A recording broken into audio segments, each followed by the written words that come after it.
only the elementary school that are applying curriculum. But if you go to secondary and high school, they are not doing it. That's the reason when I think about our system of education, I said to myself, there is no coherence. Yeah. Because the kids cannot start learning with curriculum in elementary school, and once they have got their living certificate from elementary school to high school, they go to high school, they start with a system with separate subject matter. You see? So this is a kind of, there is no coherence. We have got to make it a very coherent way. People will start learning with such a structure, such condition. Please, we have to currently work with that. Yeah. Because, why curriculum is important. People now are using what we call competence-based approach to teach. If kids, right, have a knowledge, you may know this is a mobile phone, yes, right? This is the knowledge. But competence, you don't know how to make, how to fabricate, how to get a mobile phone. It is communication. Yeah. So that's the reason why curriculum is just a section of the knowledge that your country wants, right? And a selection of techniques to reality the knowledge, and also a selection of the values, the vision, how you would like your kids, how you would like your student, the population to be in the future. That's curriculum. Yeah. That's it. Thank you so much, Mr. Jemmy. So what are the consequences of the non-coherency? Because here you were talking about like the non-coherency. Yeah. So starting with a curriculum in the primary level, and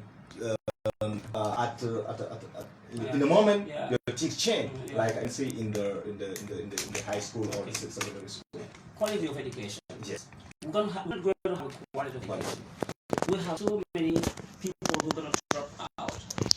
Of course, today we talk about equity in terms of education. Every kid has the right to go to school. From the 6 years now, we take language and communication, combine all the language together. You go to what they call right, in elementary school. They have what we call history, they have what we call geography, and also I think what we call it French observation. And when you go also, they talk about what we call living together. Yes. For citizenship. Yes. And we have what we call sustainable development. And now they came to later where we have sport, where we have theater, where we have drama. And we regroup all of this because any kind of human being, when you come across a problem, you're going to mobilize all the skills that you have, whether you're in mathematics or not. But when you face a problem that deals with mathematics, you think, right? You will try to trace, and finally you mobilize all those. That's the reason why curriculum developers think that today the time has come to change and try to regroup it. So we regroup all of this, but when we finish, we go to secondary school. We have what we call separate subject matter. What is subject matter? In the elementary school, we regroup living together. We regroup language and communication. But we go to secondary school. Communication deals maybe with languages like English, French, Spanish, Russian, and so on and so forth. Why not combining all of them in a big area that we're going to call language? Right. And this is what we call the interdisciplinary effort. Teachers are good because today we are in the 21st century where collaboration is one of the competencies that we have got to teach our kids. So people will gain more in terms of times consuming because I know the structure of the language are what the same. If in French, sentence is formed with subjects plus verb plus object, the same goes also for English. So if the kids know already the structure of the sentence in French is this, and the same is for English, they will learn more and faster, and they will not lose time. But today, if we do not do that, because there is no coherences, we'll see that the quality of education will go down. And we expecting that what we see witnessing right now in the system of education, the quality of education is actually very, very poor. Yeah, kids are reporting to don't know how to read. Yeah, what they have learned from elementary school, they come to secondary school, they are confused. Yeah, they are confused. All right, all right. Thank you so much, Mr. James. So I can say I come from that, like the system of education is going down. Yeah, it's going So down. this is going down. So now what we see in the I can say in the secondary school. So we normally see like students with like I can say a low base of knowledge. So what are the causes? Cause of yeah, this is a long story coming. Oh, there are so many causes for that, and it concerns everybody. I'm not going to say that it's only it's concerning the government, it's concerning also the teachers, it's concerning also the population, right? What is the duty of our leaders? Is to recruit teachers. But if you consider the way teachers are recruited, oh my God, they're recruited in a very bad way. And training for me is not enough. Because if you go to developed countries, the teacher cannot train him in less than 9 months. But unfortunately, that's what we're going here. Now come to we train teachers of elementary school in 9 months and after they go. There's no pre-service training. Yeah. And the pre-service training is not at all enough. And you take also the textbook. Most of the time, if you go to schools, there is no textbook. Right. There's no textbook. All right. That's it. So yes, you can continue. Yeah, maybe it is a matter of like call ringing tune. So, but anyway, you can continue. Yes. That's not enough. You go also to the infrastructures. Right? Infrastructure. Oh my God. One policy of train. I was thinking about selling in villages because after what man you have and with the work and there's no perfection. How kids can learn inside the condition. Of course. So the quality of education will go down. Right? And also the teacher unions most of the time gonna partner with the government because we need to have promotion. Yes. If you're a teacher, any kind of civil servant, you start working after 2 or 3 years, you need to have a promotion. But unfortunately, teachers would teach for 4 years, 5 years without any promotion. Of course, that's what brings tension between most of the time teachers and the government. And we go on strike. And this is also another cause that because the system of education of Senegal to go down. Yeah. That's it. Thank you so much. Just a reminder, you following your broadcasting program called Let's Practice here in Ziguinchor. So today I have Mr. Kemo Jemme, a teacher of English. So today we're talking about like the curriculum, so the understanding of the concept of curriculum, procedures of development and assessment from primary to the university. So I'm now talking about like the low quality of education. Don't you think also, Mr. Jemme, this is like it is a matter of the number of like the subjects like we learning at school? Yeah, of course. Sometimes, yeah. It is possible. That's the reason I told you a while ago that we have got to cluster the subject matter. Yeah. When I talk about clustering subject matter, we're going to put it into a big area. Yeah, it's not that we learn so many subjects, but it's not bad. But we still accept to do what we call the interdisciplinary method. People will learn more. Yeah. I know the structure, as I said a while ago, subjects plus verb plus object complement, right? And the same goes for French or English. But if the kids already know that, right, the teacher of Spanish or of English is not going to teach the same thing because he has already discussed with his counterpart in French, which will allow the kids to learn more and faster. Yeah. For me, there is no problem if we learn all this. Maybe the subject matter we're gonna keep them, but you see also several contents of a curriculum. If we feel that it's not necessary for the kids, we have to do that. This is the side. Yeah. Because you're right. Let's to do a kind of assessment. There are certain things that are certain competencies that we teach to words, for me they are useless. Because you learn them, but in your professional life, you're not going to practice it. So it's a waste of time. For example, me, when I was a student in a secondary, I was learning music, but this music has no useful excuse me, importance for me because I don't know how to manipulate the piano. I don't know also how to play the piano. So for me, it was a waste of time. Please, if we can let it down, no problem. Certain subject matters like drawing and also painting. Of course, we can also we cannot let it down because everything first set up is great. First of all, mentally, and after you put it into reality. Right. So yes, this is possible only when we choose to know how to draw. And we have what we call designers. And designers, most of the time, they come from drawing and painting. So we cannot let it down. But music, if you want to do music, this we can play what we call special school. And this special school, once the kid has got maybe his degree from a general secondary education degree, if he prefer to do music, we're going to put him in that school where he's going to learn only music. Yeah. But if he's going to be learning it up to high school, it's going to be very boring for him. So he'll be very exhausted, as I said a while ago. But generally, broadly speaking, I think the subject matter that we're teaching to our kids, they're not bad. they're not bad. They can continue with that. Yeah, Oh. they are not overcharged. Yeah. Okay.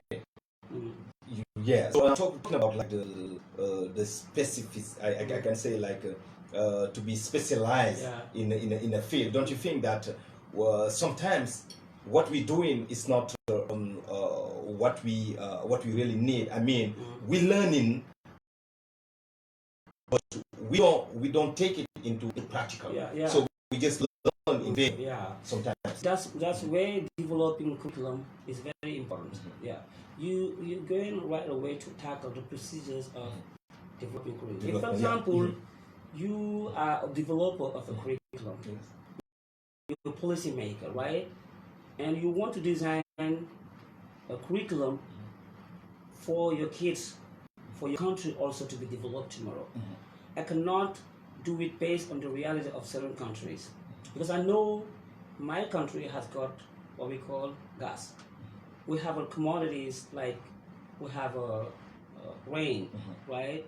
We have iron, we have petrol, we have water, we have fish, and so on and so on.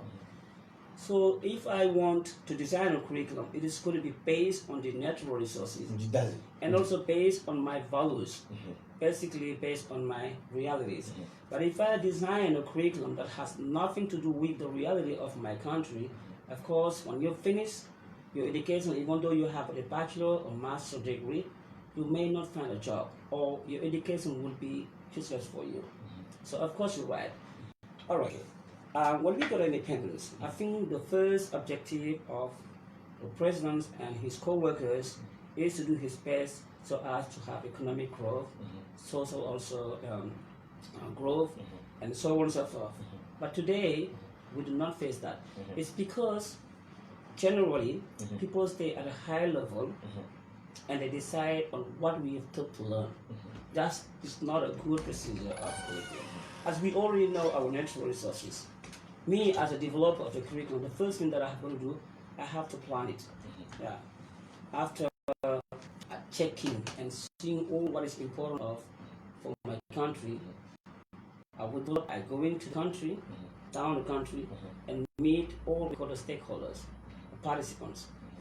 And I need to consult the teachers, I need to consult the students, I need to consult the population, I need to consult also professors at the university, I need also to consult people who are in the labor market. Why all of this? When you take the teachers, they are the ones who are teaching, they are the ones who are facing problems. Okay, they will say, oh, we teacher, we think if we want our system of education to be in a good quality, this is what we have to teach to our kids. Yes. Right. We ask also students, right?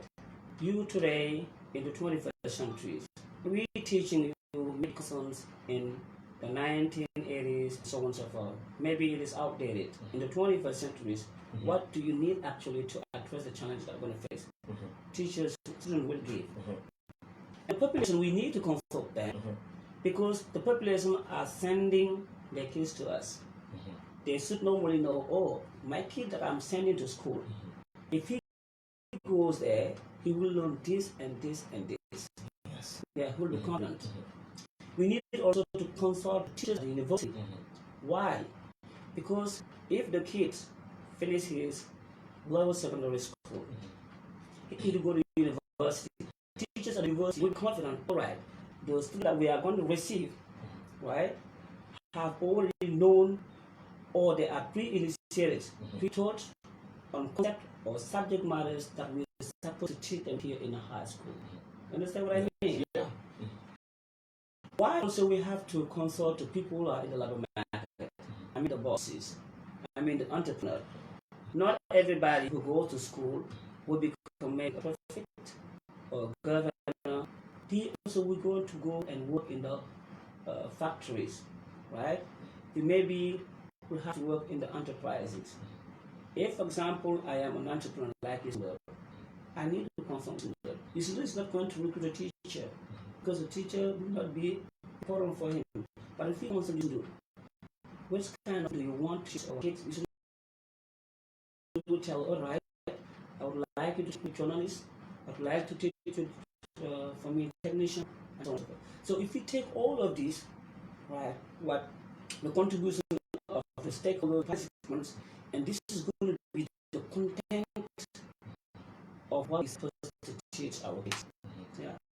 That's the reason why it is important. And if they say this is what we have seen in our and it's important also to consult members of government. Because members of government, as I told you, figure dependent, the government will have a decision in terms of economy, in terms of culture, in terms of society. They have a vision, they have a goal, their objective. And if what the participant has said match with the vision of the government, of course they will implement it. Yeah. All right.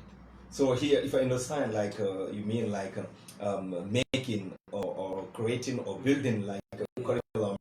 It is like in a tight relation with like population, the population, or like the reality of the country. All right. It's going to be very inclusive. All right. Yeah.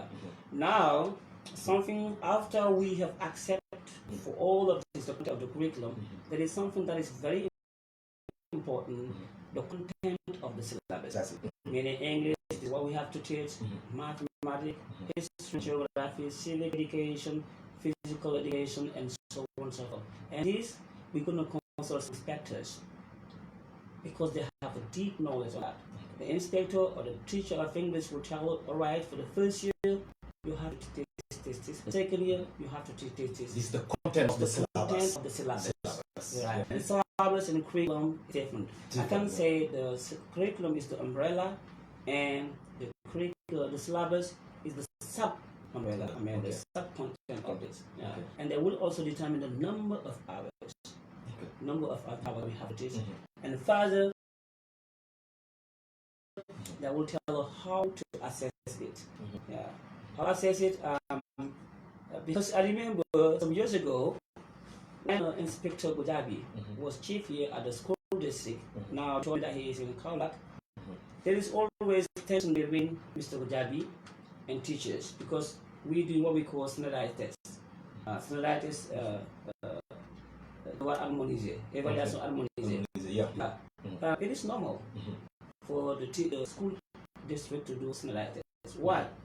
I told you what that the government has a vision. The government has its goals. But this goal, the government needs to assess and know whether these goals are met or not. Yes. The teacher also has got his right to assess his student because you have what we call formative and summative assessment. Then you, a teacher, maybe every loss. That's the reason why, well, standardized tests, you have to do it. But we should communicate. Maybe there's a problem of communication. People, teachers maybe do not understand. And that's the reason I'm going to criticize this. For communication, we don't have to use what we call the horizontal way, top-down approach. No, we're going to use the mixed method. Top-down approach at a high level up to the down level, but at the same time we go from bottom up to the high level, top-down and bottom-up approaches. And the two, when we mix it, finally the argument is going to be very inclusive. Everyone will understand and we'll be together. The objective will be for all of one and met. And here we're going to have the quality of education. But unfortunately, there is no communication. There's no communication. There's And no communication. if I understand, so talking about like a curriculum, making a curriculum is all about like communication. Because exchanging with like population, exchanging with like the students themselves. So why it is important like to talk with students whenever you're making like it is important to talk with students. I remember one day, by the time I was in Division area, and this is what we implement right now. It's about the packet, and the packet is also another problem because previously we have what we call the PEDET. The PEDET is for 10 years, it's over, and now we have a new program up to 2025. It's back, and they use this method that I process so much. I was consulted, and the same question, because they use what we call the quantitative method. It's a question that is submitted to students, and the same question also is asked to students. What do you think is the best content of how we supposed to learn this? The student